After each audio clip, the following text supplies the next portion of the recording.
Today it's our pleasure to have in the studio Nell Sang and Dean Thomas from the Camellia Society, and there's a big show coming to Hawke's Bay. It's the National Camellia Show.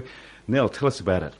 Saturday, the 16th of August, at Railway Road in the Sports Centre. The entry fee to go into the show will be $5. The show itself starts at 12 o'clock and will close at 5. There's over 1,000 flowers that normally are exhibited at this, so it is big. And it's also exciting, and I think the interesting people you'll meet is definitely rewarding. The big thing that why we're here this morning is to say that the Camellia Society in general with the show are going to have experts to advise people on flower form, on size, and these are some of the positives through the Camellia Society that we bring.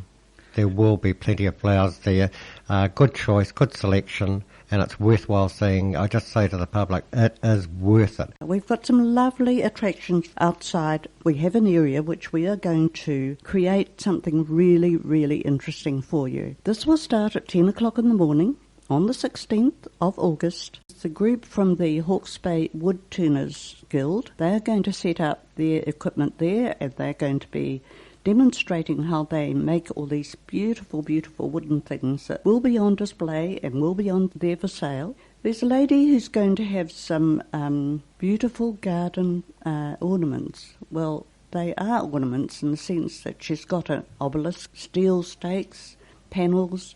She will also have some little perennial plants there. And we are running a raffle. The first prize is Air New Zealand holiday break for 2. But the second prize is really interesting too, because it is an item which we call garden art, and it's mirror garden art.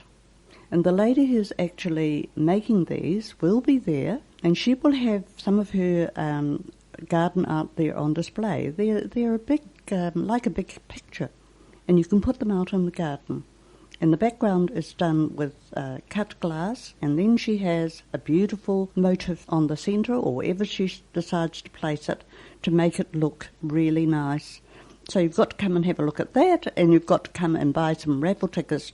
Now, Dean, you've got a box full of camellias here, and I wouldn't have thought there was this many varieties, but is there more than what you've got in front of us here? Oh, definitely. This is about going into the end of the early season flowering. Basically, there's early flowering, mid-flowering and late flowering. These are just a few from our garden, just in a quick round trip, just to give you an idea of the size, the variation, and the new forms that are coming onto the market. I think basically camellia is the greatest diversified plant, being evergreen, being winter flowering, having a pickable flower, having colour. There's diversity in the variety, and there's different ways that you can look at camellias. Now, some of these plants that you've got in the studio, and they're beautiful to look at, the colours are fabulous, but some of them are ginormous now. Does that mean that you're going to need a lot of space to be able to grow camellias? I think this is an interesting thing, and for the public consumption, most of the camellias basically ranged in the japonica type, which goes back 20, 30 years.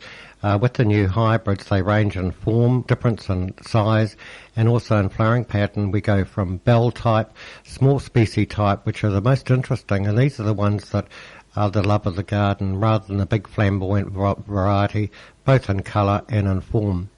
What's the most common form of camellia that we might find in everyone's garden? Most varieties now are japonica or japonica hybrid. However, the new hybrids that are coming onto the market are very, very diverse. They're ideal in the sense that they're not the big old straggly ones that the flowers go brown and fall all over. These are interesting little species. Some of them are actually fragrant or scented. The scented varieties, they're normally low, compact, semi-weeping, and very, very fine foliage, not your big normal foliage that you'd normally get. So there is a great value in looking at those flowers at the show, getting a bit more advice. Knowledge is there, just a matter of asking. Right, well, we do have to invite the public, if they've got camellias in their garden, to please bring them along. You can join in the novice section. We're asking you to bring maybe one bloom of whatever variety you have, or you can bring 3 of one particular variety. And you never know, you might win a prize. Some of them are beautiful. They make great buttonholes, wouldn't they? Oh yeah, the diversity of the flower is really brilliant. And as far as picking, interest, variety, and we've got them for pots, we've got them for containers, for spaling, if people are looking at putting it against the wall. We've got them even for baskets. So there's a big change that the public need to be aware of. The beauty of some of these, Ken, is that the flowers are not big, flamboyant. Some of these little hybrids here are interesting, they're cute, and also they have a very, very long flowering pattern. The beauty of some of these more varieties, they're what we term self-grooming. Now, self-grooming is a form where the flower, when it's finished, its cycle, the petals will actually fall off the flower stem and allow the new buds to develop. So therefore you've got a longer continual flow. And again, in some varieties, the flower, when it falls from the plant, actually forms a carpet. They are certainly beautiful, that's for sure. How often do they flower?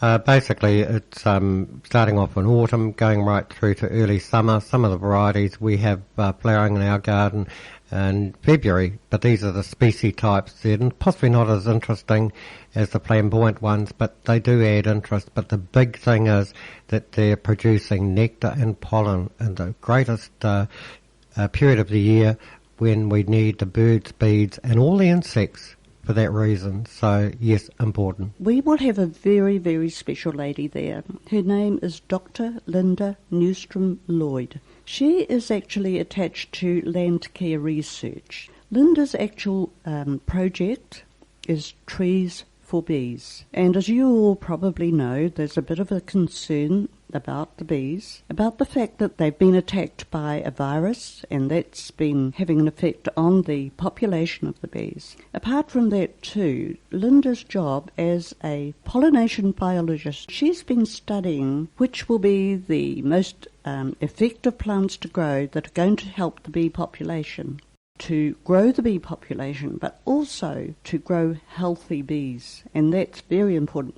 We often forget how important bees are for our whole environment. What we're looking at now is extremely interesting because this bee population problem is not only affecting New Zealand, it's a worldwide problem. We found out that the latest research for bees for trees, the camellia, is actually coming back in full force, and this is both interesting for land development, for producing pollen and nectar for birds, bees and other insects. So there is a connotation that it actually is a must to have camellias in your garden. So if you are interested at all in following up what is going to happen to bees and how you can help, please come along and listen to Linda. There is no charge to come and see her in the morning. However, in the afternoon, once the doors of the Camellia Show itself open at 12 o'clock, there will be a charge because you will only be able to access where Linda is located by going through the hall and out to the area where Linda will be. Are they a hardy plant? Do we have to be wary of frost? No. Basically, most varieties are extremely hardy, except for possibly areas where you're getting really severe frost. These can affect the species or the smaller leaf types, but the normal hybrid and japonica are pretty tough. Now, when you come to the show, we have given it a theme. It's called Visual Art in Harmony. The reason being, well, we have combined an art section there which is going to complement the blooms and give us a proper tribute to the camellia. We've invited some local artists to paint a camellia for us. Now, you know, every artist has probably got a totally different interpretation of what their idea of a camellia is. And you'll be able to make a vote. You can vote for what your favourite would be in the People's Choice section. And alongside that, we've also been to about 3 or 4 primary schools, and we've invited them to take part in the art section. The young ones from year 1 to 4 have been provided with a profile of the camellia, which they will colour in, and the year 5 to 6 have been invited to draw a camellia. Now, we're going to have all of that artwork on display on the 16th of August, and we hope you'll come along and have a look at that.